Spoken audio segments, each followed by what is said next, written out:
Magabasa ko sa libro sa ikaduhang Timoteo, Kapitulo 3, versikulo 16, ngadto na sa 17. Ang tibuok nga kasulatan gisulat uban sa lambag sa Dios ug mapuslanon alang sa pagpanudlo, alang sa pagpamadlong, alang sa pagpanulid ug alang sa pagmatuto diha sa pagkapatarong. Aron ang tao sa Dios mahimong hingpit, sangkap alang sa tanang maayong buluhaton. The scriptures are the comprehensive equipment of the man of God and fit him fully for all branches of his work. Now, ang pulong daw sa Ginoo o sa kini ka galamiton, ekwipo sa mga katawhan sa Ginoo, sa mga anak sa Ginoo, mga alagad sa Ginoo. Subot pa sabot, kung makabaton ka ni ini nga tama o sakto nga hinagiban, makita gid nimo ang kalainan sa kapakyasan o sa kadaugan. Kay doon naman tayo ginatawag success o doon naman tayo ginatawag failure. Na kung doon na kay insakto nga ekwipo or equipment, ma-determine gayud nimo kung asa ka dapit pwede mag-success o asa ka dapit mahimo o posibilidad na ma-fail sa kinabuhi. Natong tanawon, ang panday dili siya mogamit og kutsilyo aron iyahang idukdok sa mao nga lansang. Ang pasyente usab nga ilalom sa anesthesia, dili usab siya makahimo sa pagsulti sa surgeon niya sa paggamit sa tsenso. Kaya ilaloman siya sa anesthesia. Now, professionals are picky about using the right equipment as they know it can be dangerous if they are not. Bisan gani ang ato ang mga professionals, unsa man ang profession nga naa sila usab maampingon sa paggamit og sakto tama nga hinagiban alang sa ilahang nga profesyon nila tungod kay nahibalo sila nga delikado kini kung magpataka sila og gamit o nga ekwipo para sa ilahang buluhaton. Now, life can be dangerous too. So it's essential that you use the right equipment. Ang kinabuhi nato pwede usab mabutang sa usa ka delikado nga kahimtang o sitwasyon. That's why ato ang siguraduhon na makabaton kita og usa ka sakto equipment alang sa ato ang kinabuhi. Now, according sa atong gibasa kanina, ingon pa, the scriptures are the comprehensive equipment of the man of God and fit him fully for all branches of his work. Now, one of those pieces of equipment na kikinahanglan sa tao o sa kinabuhi sa tao, especially sa mga Kristohanon, is the Bible. According sa atong gibasa kanina. It's like God's owner's manual for your life, for our life. Now, like any good owner's manual, the Bible gives you instructions and you can consult it when you need it or when you need help. But pasabot, ang Bible, mao kini ang ato ang manual sa kinabuhi nato. Kung kay kini makaayo o makahatag og kaayuhan kanato. Ang Bible nagahatag og mga instructions, giya, mga tudlo, mga pahimangno, mga pagbadlong og tungod dinhi pwede ikaw na makakonsulta diha sa Bible kung ikaw nanginahanglan og tabang sa imuhang kinabuhi o ning kinabuhia karon. Labi na sa sitwasyon nato karon, wala tay lain na kapangayuan o consultation, kapangayuan o advice kundi ang Ginoo ra gyud. Ug baybaluan nato na may angkon nato kana nga instruction kung kita maghahatag og pagpakabana diha sa pagbasa sa iyang pulong.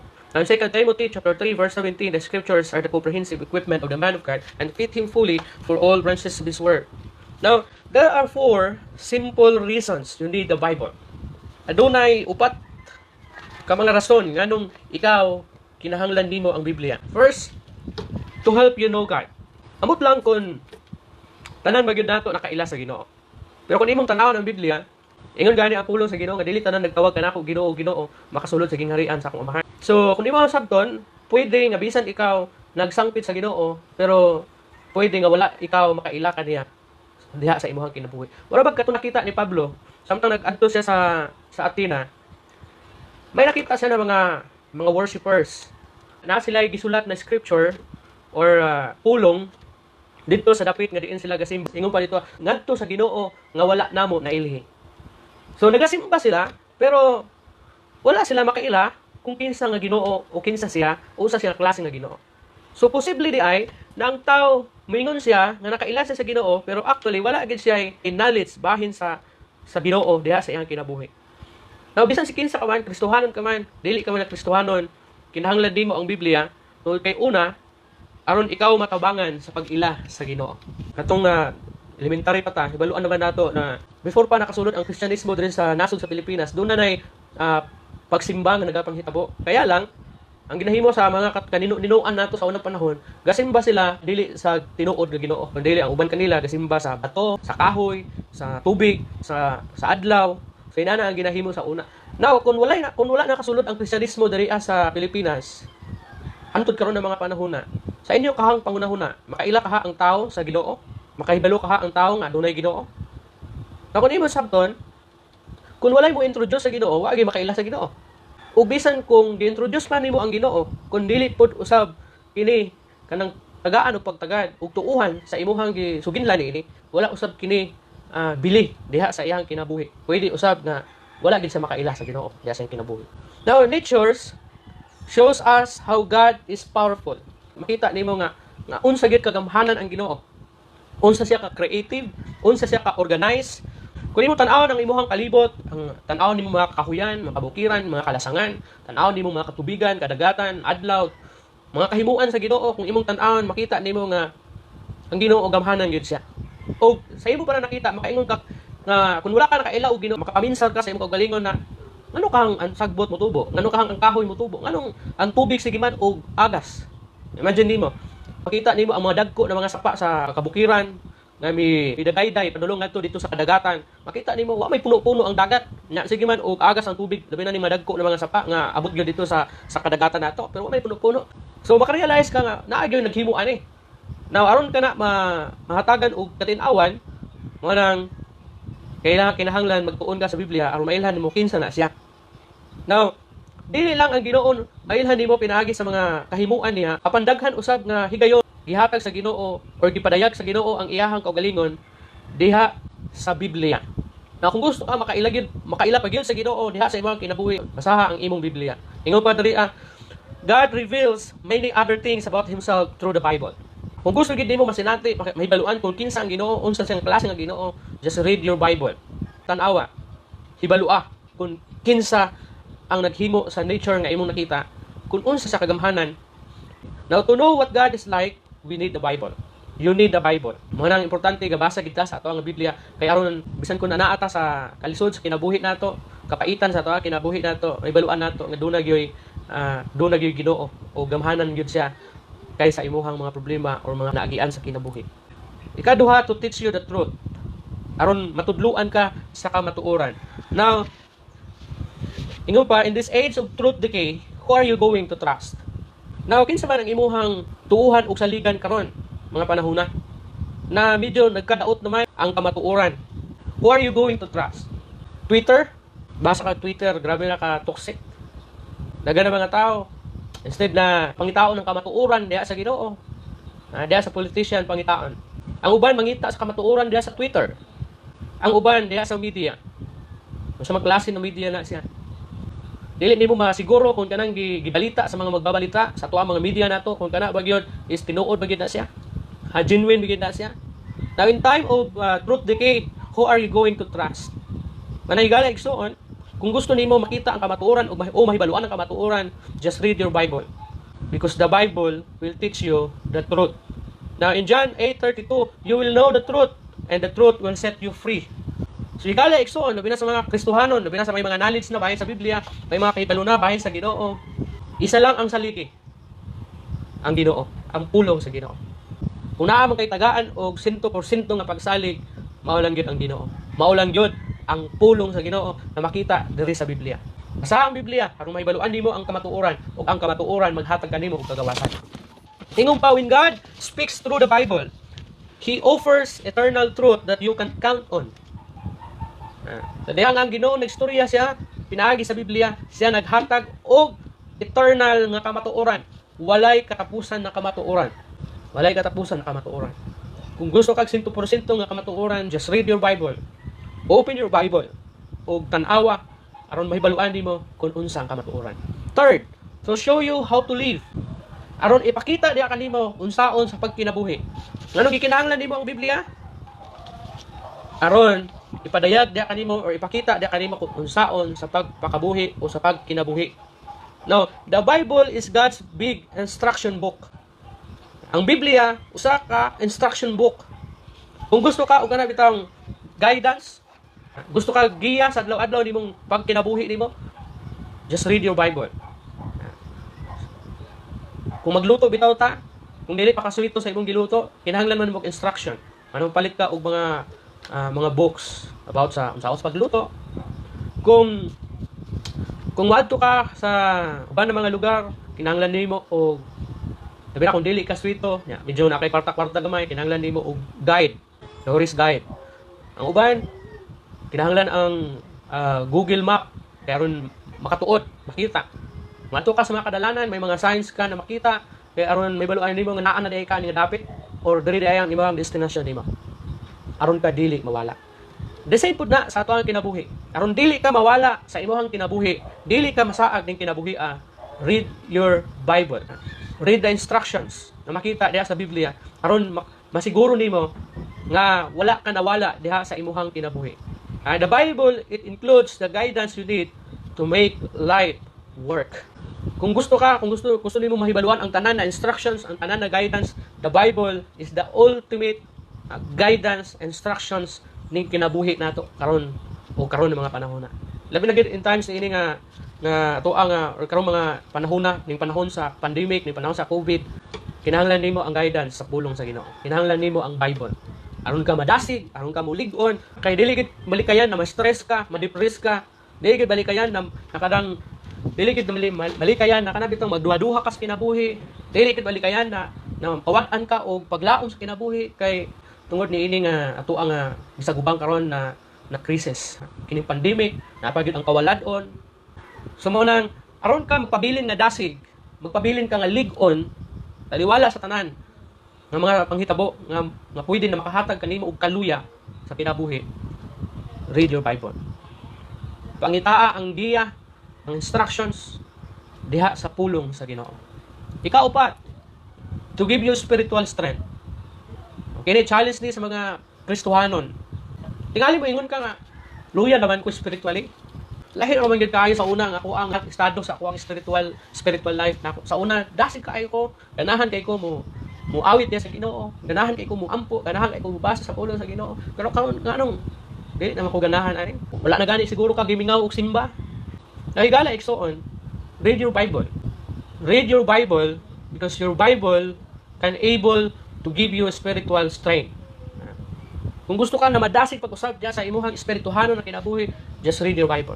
Bisag kinsa pa na mga magwawali na mahatag nimo og kadasig as long as na dili ka mobasa og Biblia, magpabilin na luya ka spiritually.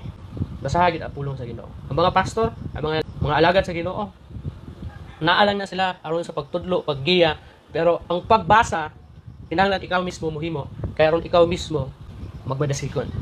To give you spiritual strength, God will always give you the power to do that or to do what He asks. And you'll find the power and the spiritual truth of His Word. Gusto ka nga magmadasigon ka? Gusto ka nga mubalik pag-usab ang imuhang kadasig kaniadto? Gimingaw na ba ka sa imuhang kanang kadasig na sinatian sa unang panahon?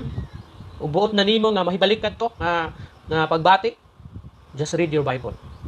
Basaha ang imong Biblia, basaha ang pulong sa Ginoo. Kaya ang Ginoo kanunay siya nga maghatag kanimo og gahom, kusog aron ikaw makahimo sa pagbasa, pagsabot sa imuhang o sa iyahang pulong na mao ang Biblia.